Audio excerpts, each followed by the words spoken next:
أعوذ بالله من الشيطان الرجيم حتى إذا استيأس الرسل وظنوا أنهم قد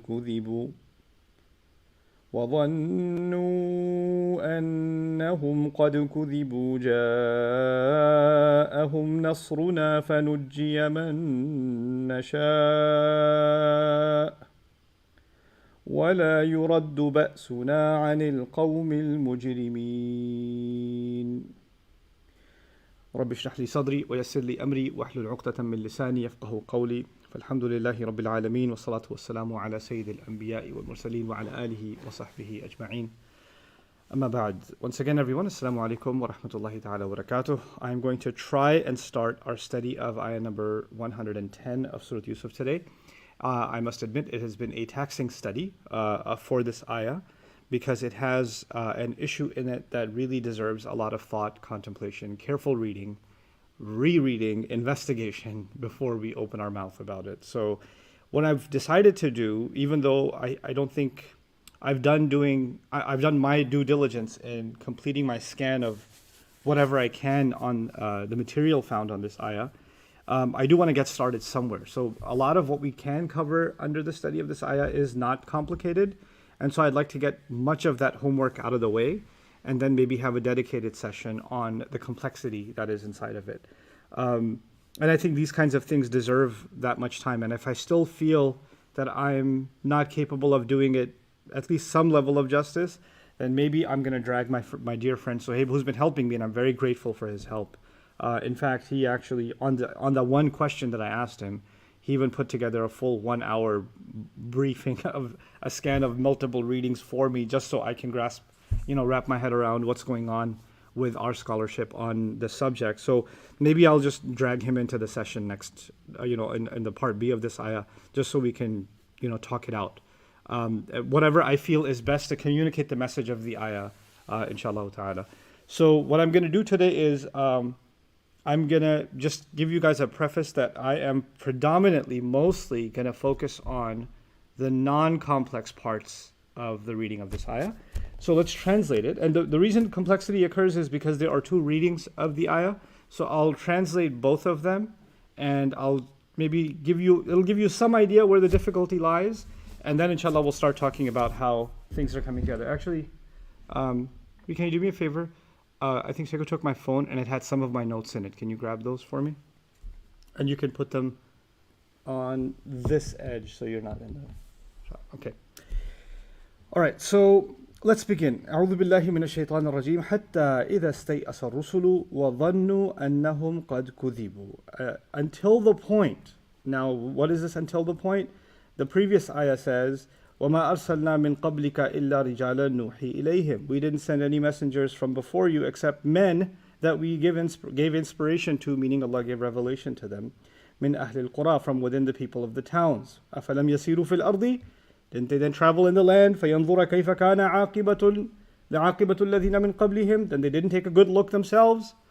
What became the outcome of those who came from much before them? وَلَدَارُ الْآخِرَةِ خَيْرٌ لِلَّذِينَ يَتَّقُونَ. And the home of the afterlife is better for those لِلَّذِينَ اتَّقَوْا, for those who cautioned and protected themselves. أَفَلَا تَعْقِلُونَ. Why then don't you think? So Allah is talking about the saga of previous nations and how they were destroyed.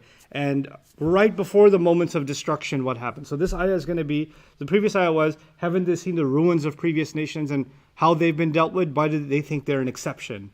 That Allah is not going to bring His judgment down on them if they mistreat His messenger. But now in this ayah, in 110, what Allah is going to do, the phone you can just put place here. Or is it in the drawer? Oh, it's already there? Oh. What? Oh, it's on the floor. Okay. Thanks, Nikhil. You opened up my notes. Sorry.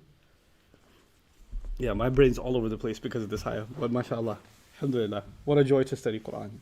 Anyway, so previous ayah said, these people, haven't they passed by the ruins? Didn't they see what the outcome was for those people that came before them?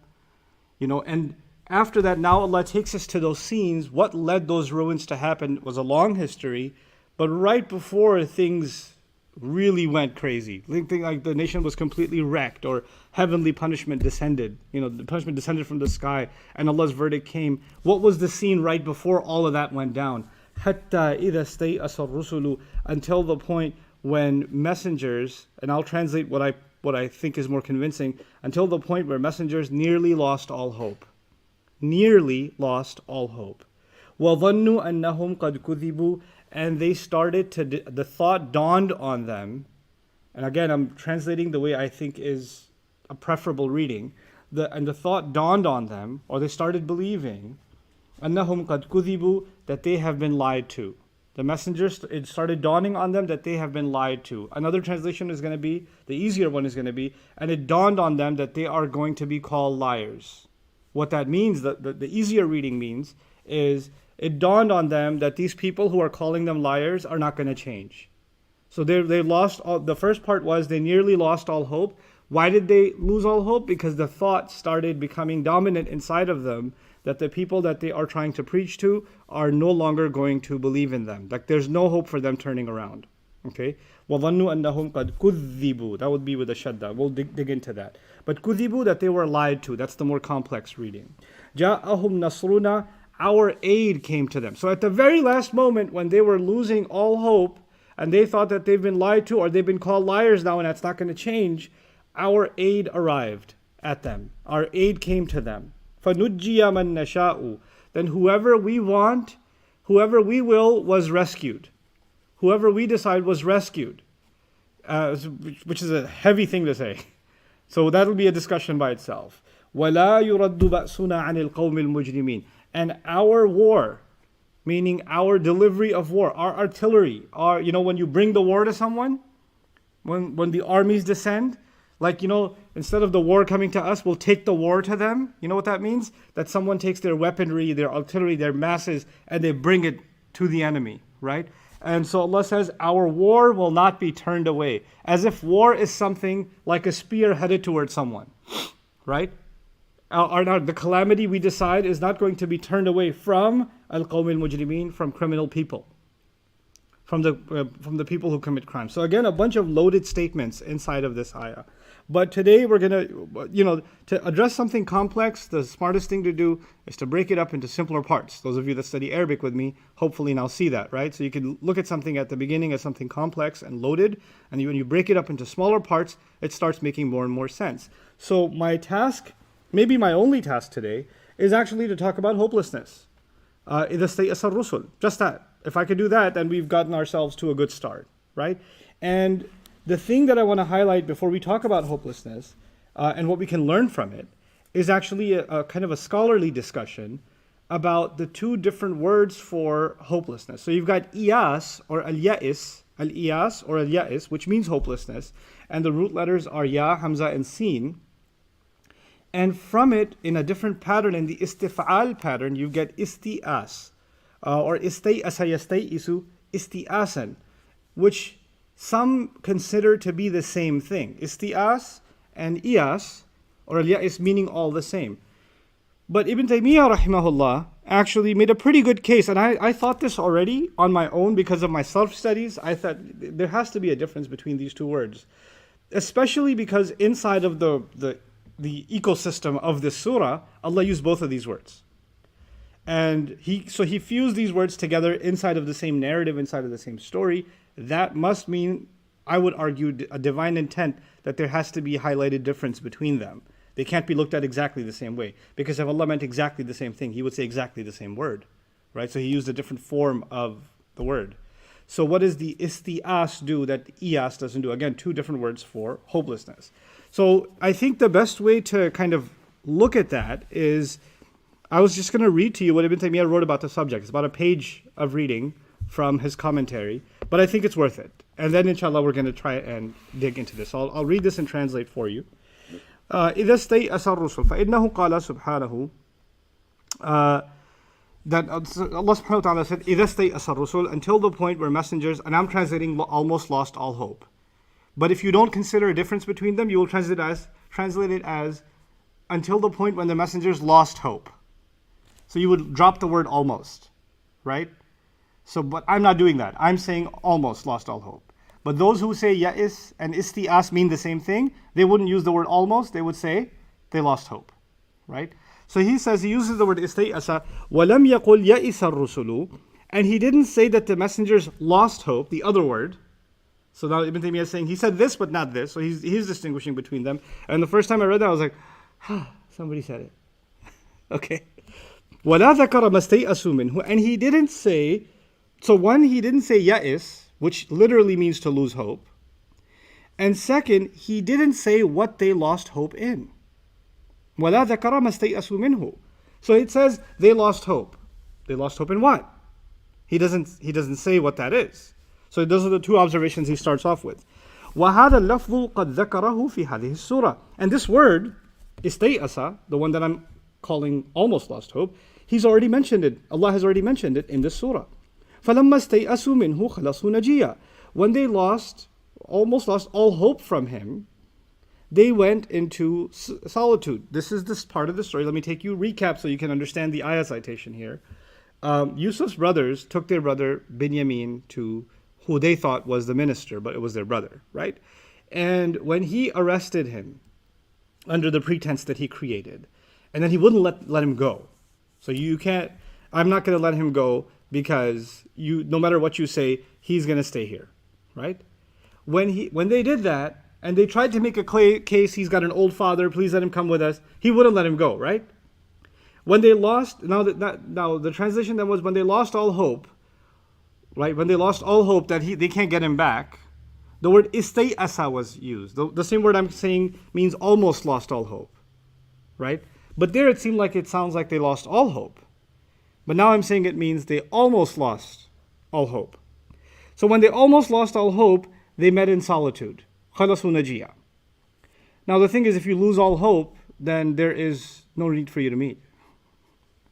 Because it's lost, so there's no need for you to plan or what to do now because it's already lost cause, right? So he says, وَقَدْ يُقَالَ الْإِسْتِئَاسِ لَيْسَ هُوَ الْإِيَاسِ لِوُجُوهٍ. And it can be said that this word, to almost lose hope, is not the same as losing hope altogether for a number of reasons. أَحَدُهُمَا. And one of those two reasons can be, so this time he says huma, so maybe he meant two reasons. إِنَّ إِخْوَةَ يُوسُف لَمْ يَيْأَسُوا مِنْهُ بِالْكُلِّيَّةِ, that the Yusuf's brothers didn't lose hope entirely in retrieving their brother.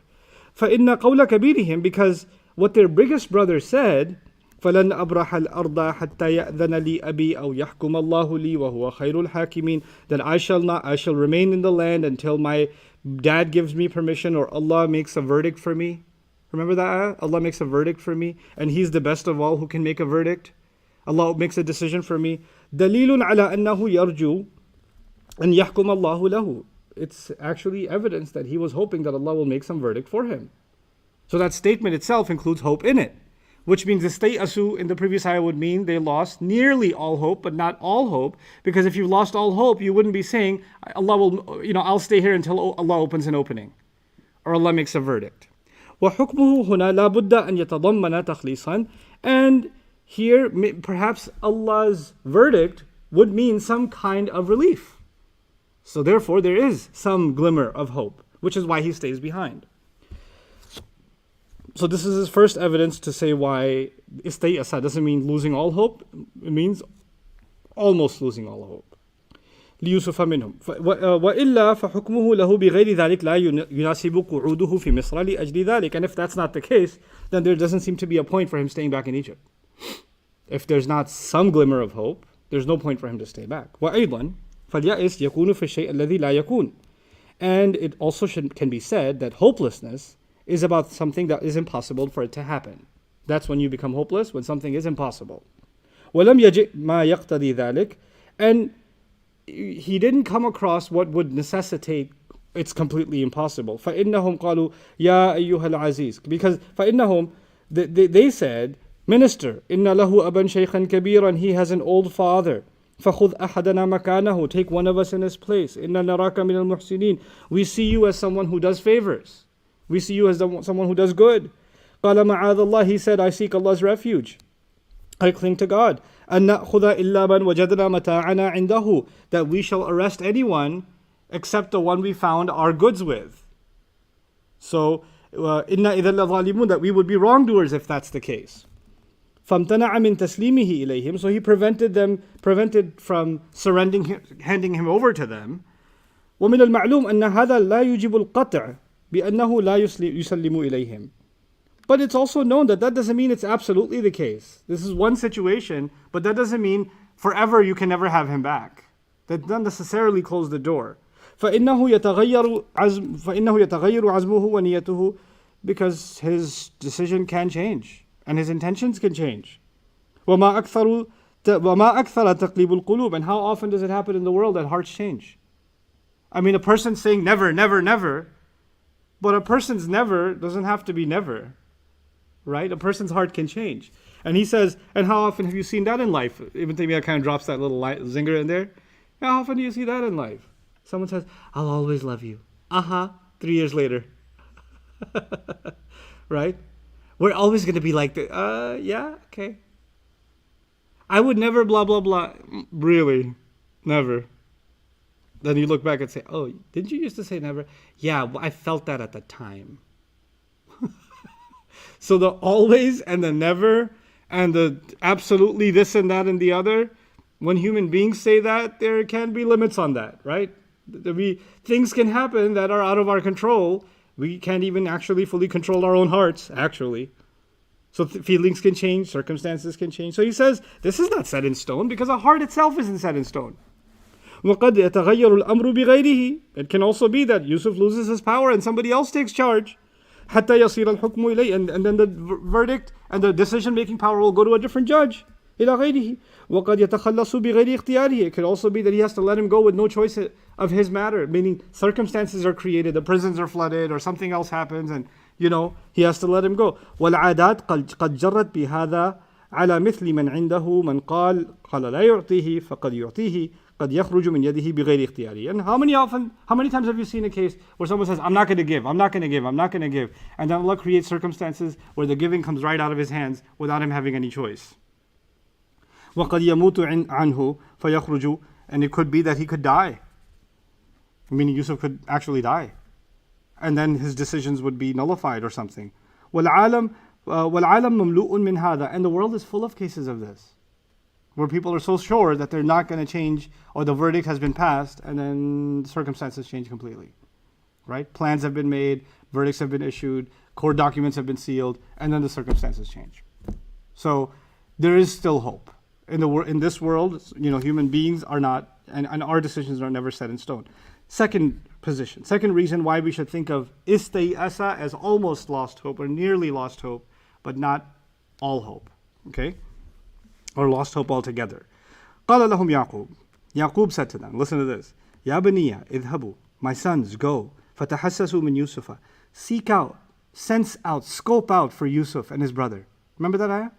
Go out and look for him. فتحسسوا من يوسف وأخيه. ولا تيأسوا من روح الله.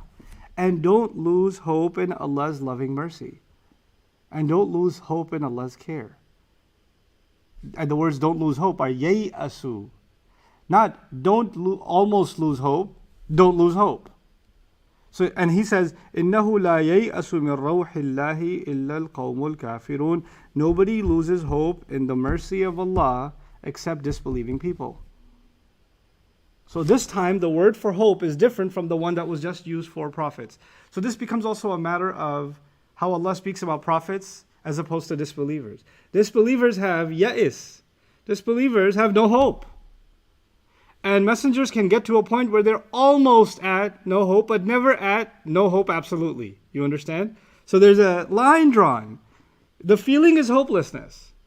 But there's something inside, there's a superpower inside a believer that keeps that line from ever hitting zero. The temperature could drop. The heat of hope could drop. The flicker can drop and turn into a little tiny spark, but the fire will never go out. And something will still be there. And he says, don't lose all hope. La tayasu, because people who do that, they're the people who, it's such interesting imagery. I didn't even intend to do that. But al-kafirun means people who bury. Right? To keep the spark alive, the only people who don't have any spark left are people who bury it. Because when you pour dirt over the flame, there's no flame left. Right? So he says only disbelievers or barriers are the ones that don't have hope in the mercy of Allah. وَمِنَ الْمَعْلُومِ أَنَّهُمْ لَمْ يَكُونُوا كَافِرِينَ. And it's known that they weren't disbelievers. فهذا هو الوجه الثالث أيضا وهو أنه أخبر أنه لا ييأس من روح الله إلا القوم الكافرون فيمتنع أن يكون للأنبياء يأس من روح الله. And because Allah himself said, nobody loses hope in Allah except disbelieving people, that makes it impossible for messengers to have ya'is. So they can have isti'as, but they can't have ya'is. They can have the almost lost hope, but they can never have lost all hope. You get it? So this is why he's making this like elaborate point from a linguistic point of view and a contextual point of view. أن يقعوا في الاستئاس وأن يقعوا في الاستئاس بل المؤمنون ما داموا مؤمنين لا ييأسون من روح الله. وهذه السورة تضمنت ذكر المستيئسين وأن الفرح جاءهم بعد ذلك.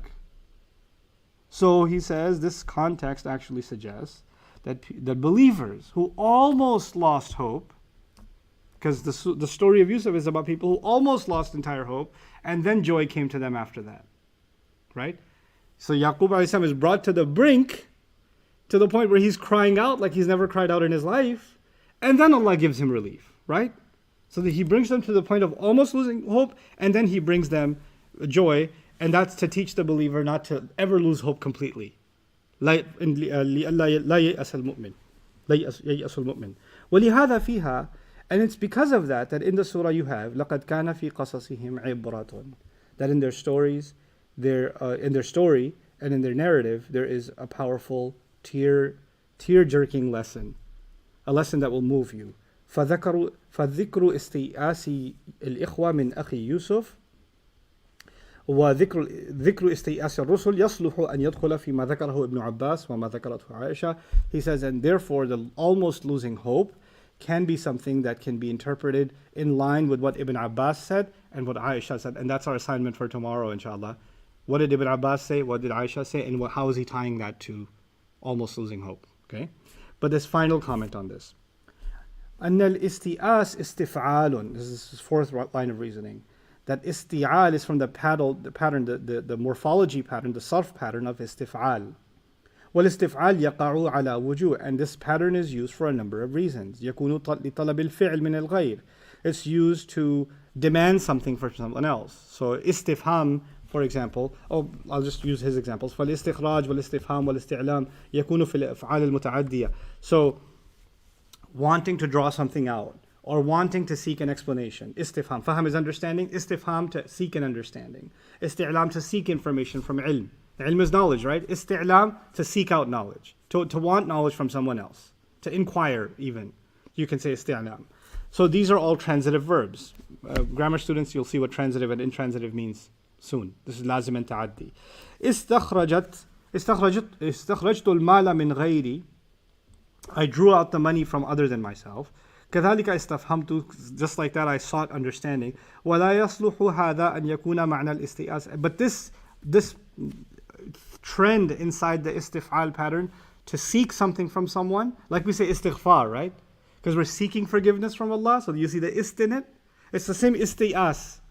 So he says, but that's not the reason. We can't apply that to isti'as. And that's another interesting linguistic understanding. Sometimes students study at the basic level of Arabic or some introductory level of Arabic, and they're like, well, I learned that istif'al is talabul fi'l. It demands something. Therefore, every time I see istif'al in the Quran, it's going to demand something. The Arabic language evolved and developed and added nuances and complexities over thousands of years. And one of its trends for a beginner student is to understand this is one trend of the several trends. This is a popular trend. And what students do is they take a popular trend and think that is the absolute golden rule. Therefore, all things should be applied. All things should be interpreted under that golden rule. It doesn't work like that. Language is far more complicated than that. So when the analogy is, so somebody learns to ride a tricycle and now they want to get on the highway and change lanes with 18-wheeler trucks coming. Chill out. You know some Arabic, that's good. That's really good, but you're not ready yet. Hold on, a little bit more to go. So there's a lot of tafsir study to do. There's a lot of Arabic study to do, but we'll get there. Don't be intimidated and say I'll never get there, but also don't be overconfident about the little that you know. It's crazy to me in my experience as a student, for my own personal self, and my experience as what I've seen around me, is the people who know a little and people who spent some time in learning and then they felt like they're done. Because, when you learn a little bit, then all of a sudden people around you know way less than you. Right? Because you're the only one who learned a little bit. Everybody else feels like, wow, you know that? Like if somebody took Shahada and they learned their Qaida Nuraniya, they learned the Alif Ba, right? Then all their other new Muslim friends, or even non-Muslim, you know Arabic? Yeah, that's an Alif. They're like, what? Okay, what about this one? What about this? That's a Jeem. What? Okay, this one. Qaf. What? You're amazing. And you're like, in your head, you're like, actually, I am amazing. I am pretty amazing. And now you become this intellectual authority in that circle of three that are at a Starbucks, right? So now you start feeling like you can comment on things because now they are looking to you as the, and you start developing this false perception of yourself, right? And that can happen to anybody. But when you truly become a student, then you realize the limits of knowledge, the limits of your own knowledge. And you really, truly realize what does it mean, فَوْقَ كُلِّ ذِي عِلْمٍ عَلِيمٍ. When you come across somebody who knows more than you, and they can demonstrate that, then you are put in your place and you say, man, your passion for learning increases. And your desire to demonstrate what you've learned decreases. This is important. You no longer want to prove how much you know. You don't care. You just want to learn more. You want to find the next teacher. You want to find the next milestone for yourself.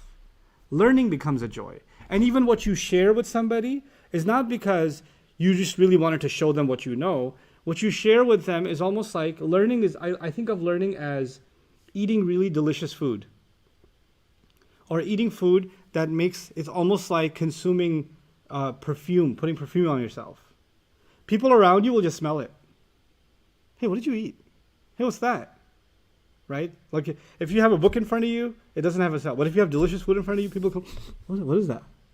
Right? You won't have to call people, hey, by the way, this is delicious. Let me tell you. You can't have it. This is just for me, because you're not there yet. But let me tell you how delicious this is. You won't do that anymore. The desire to prove yourself will go away. People do that in social settings, right? They want to demonstrate their political know-how, their medical know-how, their scientific know-how, their nutritional know-how, their, sports know, whatever. We're become obsessed with proving our point to somebody as if we know and they don't know, right? But when it comes to this area of knowledge, man, first thing you'll learn is humility if you're really learning. And if you haven't learned humility, you know what that actually means? That you haven't really started learning yet. Because if you really started applying yourself, you'd see the limits of your knowledge. You just see it. So anyway, coming back to this. وَلَا يَصْلُحُ هَذَا أَنْ يَكُونَ مَعْنَى الْإِسْتِئَاسِ, meaning those meanings of طَلَبُ الْفِعْل, demanding something with the ist, like or asking forgiveness, asking information, those patterns, that wouldn't apply here. فَإِنَّ أَحَدًا لَا يَطْلُبُ الْيَأْسَ وَيَسْتَدْعِيهِ, because nobody demands hopelessness. Istay'asa, he asked for hopelessness. That doesn't make any sense. So he says you can't take that linguistic pattern and apply that here. وَلِأَنَّ إِسْتَيْأَسَ فِعْلٌ لَازِمٌ لَا مُتَعَدِّ, and also because it's an intransitive verb, not a transitive one. And that's again a later discussion for those of you who are going to continue with grammar studies. وَيَكُونُ لِلْإِسْتِفْعَالِ لِسَيْرُورَةِ الْمُسْتَفْعِلِ عَلَى صِفَةِ غَيْرِهِ. But this pattern can also be used. This is really cool. This pattern can also be used for something to start transforming itself into something else. When something starts transforming into something else, then ist is used. وَهَذَا يَكُونُ فِي الْأَفْعَالِ اللَّازِمَةِ, and this happens in intransitive verbs. كَقَوْلِهِمْ إِسْتَحْجَرَ الطِّينَ. إِسْتَحْجَرَ الطِّينَ. Now there's two words. Hijr means stone. Teen means soil. Istahjara, so they put ist on the stone. Istahjara الطِّينَ, which means that the soil started getting hard, almost like stone. So the soil is starting to turn into stone. But the soil will never actually become what? So it'll feel like it, but when you hold it and you press it, what's going to happen? It's going to collapse. But a stone won't do that. You understand? So it's becoming like it. It's almost turning into, it's almost transformation. It's looking like it, but it's not really it, is it? It's really cool. So استحجر الطين أي صار كالحجر, is becoming like stone. أو استنوق الفحل أي صار كالناقة, like an animal that's acting like a camel. وأما النظر فيما استيأسوا منه فإن الله تعالى ذكر ذلك في قصة إخوة يوسف حيث قال فلما استيأسوا منه. When they became almost entirely hopeless in the story of Yusuf. Now the ayah. So Allah says, hatta, until. The word until itself is, man, hatta is one of those complexities in the Quran. Hatta is used in this ayah as an opener, which is not usually an opener. You don't use the word until in the beginning of a statement. You don't say until, unless you have something to add afterwards, right? So you say, for example, I won't reach here until another 10 minutes, okay? Or until they get here, we're not going to eat, right? But here, the word until can also be used to describe how something was taking so long. The help of Allah's help didn't come. Things didn't change. Things kept getting worse. And there's so much behind the until. Things kept, worsening and becoming darker and darker until the moment when Ida is Fujaiya, but also means until the moment arrived, until the time came when istay'asa rusulu, the messengers started becoming almost like they don't have hope. Remember how the soil becomes like stone? The messengers started feeling like there's no hope. Started to get that feeling. Will they ever have no hope? No. Will they be afflicted with hopelessness? Yes. Is it right to say that a believer will never lose hope?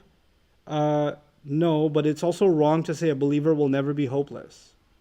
A believer can become almost entirely hopeless. That's accurate. A believer can become what? Almost entirely hopeless. Never entirely hopeless. Because the word used here is to describe that even messengers experience that. The people that are closest to Allah experienced almost losing all hope. Almost there. It takes a lot to get a messenger there, doesn't it? It takes a lot to get them there. What is it that they're losing hope in? These people that I love, that I care for, that I want to help. I'm starting to lose hope that they're going to change. But more than that, if you study messengers carefully in Quran, it's not even that. You know what it is? Sometimes they start losing hope in maybe I'm not doing enough. Maybe if I just gave in to their demands, because they would say, well, if you show us this miracle or this miracle or this miracle, then we might believe.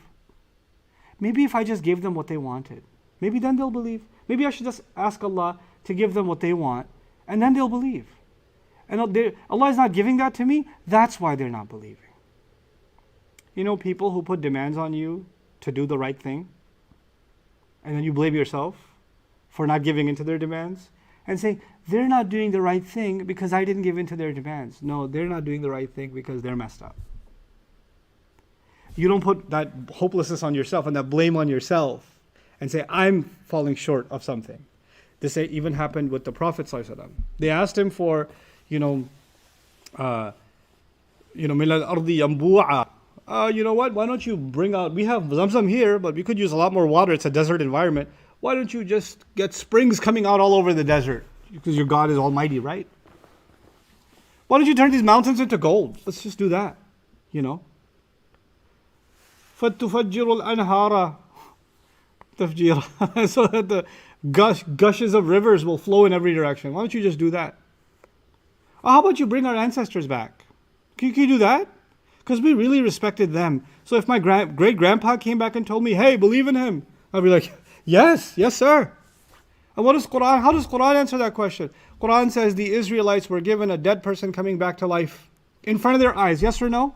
In front of their eyes. And the immediate next ayah is ثُمَّ قَسَتْ قُلُوبُكُم مِّن بَعْدِ. Then your hearts became hard. You don't learn? When people ask these things, they're asking for trouble. Because if Allah gives in to their demands and gives them what they ask, then they've made a deal. You show us this, we will believe. Then when Allah shows them this, and they still don't believe, now they deserve to be destroyed. There's no da'wah left. So when they're asking for a miracle, they don't even realize they're asking for their own destruction. Which is why when they kept rushing the Prophet, asking the Prophet for a miracle, Allah didn't describe in the Quran, they're asking you for a miracle. He said to them, he said to the Prophet ﷺ, يَسْتَعْجِلُونَكَ بِالْعَذَابِ. They're rushing you to get punished. يَسْتَعْجِلُونَكَ بِالْعَذَابِ أَوَلَمْ يَكْفِهِمْ أَنَّا أَنزَلْنَا عَلَيْكَ الْكِتَابَ يُتْلَى عَلَيْهِمْ. Isn't it enough for them that we're sending the book down that's being read to you? You want a miracle? The book is in front of you. You want something else? Oh, you're rushing to get punished. You're rushing to get punished. You know, قَالُوا بَلْ سُكِّرَتْ أَبْصَارُنَا بَلْ نَحْنُ قَوْمٌ مَسْحُورُونَ. Allah says if Allah sends scroll, like you know ayat are the word of Allah, in a document with Allah. Allah said if I send pages of that floating down from the sky, and they فَلَمَسُوهُ بِأَيْدِيهِمْ, then they touch those pages with their hands. Imagine if that happened. What would they say? لَقَالُوا. They would have absolutely said, and nobody knows that scenario and the reality of it more than Allah. For us it's a hypothetical, for Allah He's absolute knowledge. إِنَّمَا سُكِّرَتْ أَبْصَارُنَا. Our eyes are drunk. But نَحْنُ قَوْمٌ مَسْحُورُونَ. No. We're people that are being completely duped in by magic. This is an illusion. It's not real. This can't be happening. You're willing to accept that, but not reality in front of you. That's how stuck they are in their disbelief. And when people demonstrate that kind of disbelief, then messengers got to the point where they almost lost all hope. They lost almost entirely. And when you start losing hope, then you stop. The energy with which you do something depletes. Our ability to put work into something is directly tied to hope. Directly. If you think that you're putting energy in something and no good will come out of it, if you start entertaining that thought, guess what? You can't put your heart and soul in it. You can't put the work in it. And messengers, they have to put the more work in, and not just work, they have to put their heart and soul into every moment of their mission, don't they? Our Prophet was told, لِنُثَبِّتَ بِهِ فُؤَادَكَ وَرَتَّلْنَاهُ تَرْتِيلًا. So we can firm your heart. The Quran's being given to you so we can firm your heart. So we can keep it fired up. So your motivation never goes down. We keep the fire burning. But messengers came and points came where almost all hope was lost. Well, and Rasul is now in a place where his wife has passed. His biggest support, Khadija, has passed. Radiyallahu anha. His uncle has passed. His biggest social support, his biggest emotional support has disappeared. His biggest social support has disappeared. And things are getting worse and worse, and things are escalating for the worse exponentially fast. Exponentially fast. The situation in Makkah has become untenable. Living in a cave and eating off of leaves is something our Prophet has experienced. He's been boycotted already. He's already lived this. When he has gone through these kinds of trials, when a human being would be treated like this by his own people, the people he was good to his entire life. It's one thing to get mugged by a stranger who didn't care for you, right? It's another to be treated with such hatred and spite by people you were good to your entire life. People who looked up to you for the good you did to them their entire life. And yet they can turn around and that's a kind of pain that's hard to get over. And what does that make you? It makes you jaded. Like, if people that I was so good to can be so evil to me, what's the point of doing good for anyone else? Why even bother with strangers? Because the people who even know you are going to wreck you like this, well, everybody's messed up then. I have no hope in humanity. Right? Many of us have had bad experiences with people. And what does that do to us? It changes our view of everyone else. We look at everyone else as a potential messed up person. Right? Rusul of Allah, the messengers of Allah, refuse to see everyone based on their worst experiences. Because if they did, they would have lost hope. They can't look at people and preach to them and want their well-being if deep down inside they have already prejudged them as triggers for what they experienced before from someone else. Can't do that.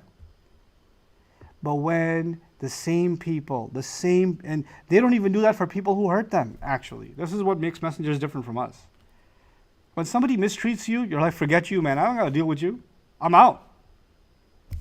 If somebody disrespects you, insults you, if somebody abuses you, if somebody cheats you in business, if somebody beats you up, you can get the law against them. If you can't get the law against them, you get away from them. If you have the opportunity, you'll never see them again. Right? Simple. The same people who insult the messengers of Allah, alayhimus salam, Allah says, go back and preach to them again.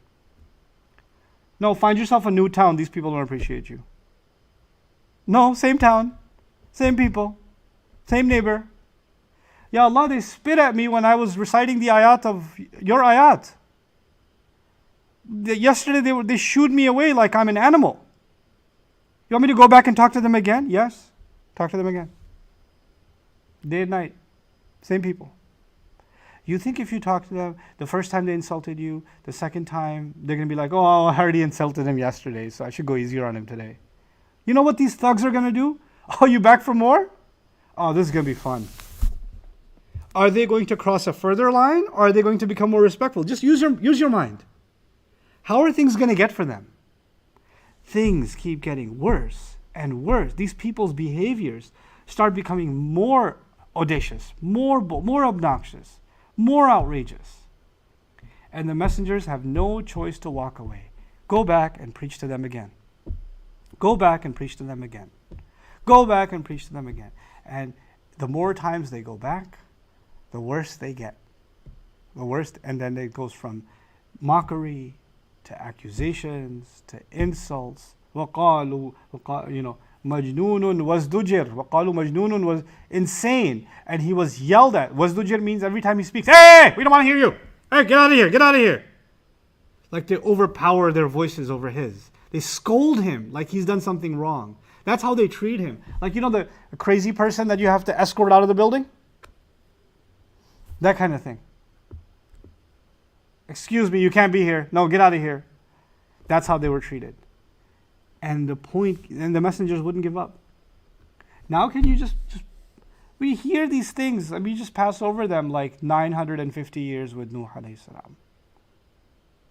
Can you try 950 hours? How about 950 minutes? How about 950 seconds of insults? How about that? How would you feel towards a person who treated you like that? You think you would talk to them about in a way that you care for them after they did that to you? You think you and I are capable of that? Like that a person would hurl insults our way, talk about us, our family, make fun of our religion, find every possible way to inflict pain on us. And we would go back and pray for them. These are the Rusul. So it's simple to read until the messengers lost all hope. It's simple to read that. But, you know, us losing hope and them losing hope, we're comparing the depths of the earth to the heights of the highest mountains. And even that doesn't begin to close that gap. This is how we show honor to the messengers of Allah. We understand what they did first, what their hearts went through to do what they've done. And once you realize that, it begins to dawn on you, what does it mean that even a messenger is starting to lose hope in their people? How real that pain was. Then you begin to appreciate the value of revelation. Revelation didn't come to us cheap. This book didn't come to us cheap. Behind this book, for me to be able to read ayah number 100 in Surah Yusuf, are many tears, are many moments of agony inside the heart of Rasulullah sallallahu alaihi wasallam. He paid a dear, dear price so you and I can have the word of Allah. Allah didn't just give it to him and it got distributed. It didn't happen. That didn't happen. And you know what? Physical pain is way easier to deal with than hopelessness inside the heart, than pain inflicted by people inside the heart. And even the messengers of Allah who have Allah instilling them with hope, instilling them with reinforcement, they know Allah is behind them. They know that. The spiritual secrets to having the ultimate joy in life is inside of their hearts. And yet people can still rip almost all hope away from you. So you can have your faith in Allah and you'll find strength in it. But that doesn't mean it won't start getting eaten away. Like it's like a reservoir, right? And it's this well that Allah fills inside you, and people keep drawing from it. And it can almost become dry. Which is why we gotta fill it with Iman over and over again. We've got to spiritually fill ourselves with the word of Allah over and over again, because life will keep pulling it out. Life will keep pulling hope out of ourselves. حَتَّى إِذَا اسْتَيْأَسَ الرُّسُلُ, until the point where even the messengers almost lost all hope. وَظَنُّوا أَنَّهُمْ قَدْ كُذِبُوا. This is going to be quick. I will go into detail tomorrow, but I'll read one thing from Aisha radiallahu anha.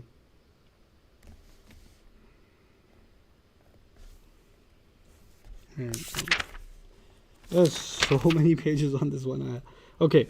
وكانت عائشة رضي الله تعالى عنها تقرأ بالتثقيل وتنكر التخفيف. Aisha رضي الله عنها used to read this ayah, أنهم قد كذبوا. You hear a shadda? كذبوا, as opposed to reading كذبوا. When I started reading to you the Hafs reading of the ayah, I said حتى إذا استيأس الرسل وظنوا أنهم قد كذبوا. I didn't stress the th. I said كذبوا. Aisha radiallahu anha used to say كذبوا and absolutely reject كذبوا, the one I'm reading. The one we're reading from the Mus'haf. She was very adamant about reading كذبوا. What does it do? كذبوا means, and they started entertaining the thought, or they started, the thought started dawning on them, that's how I translated it, that they were lied to. That the messenger started thinking that they were what? Lied to. She said, no, that's not how we're going to read it. That's not how it's read. We have to read it كذبوا, which means the messenger started feeling that they are being called liars. World of a difference. They're being lied to means somebody's lying to them.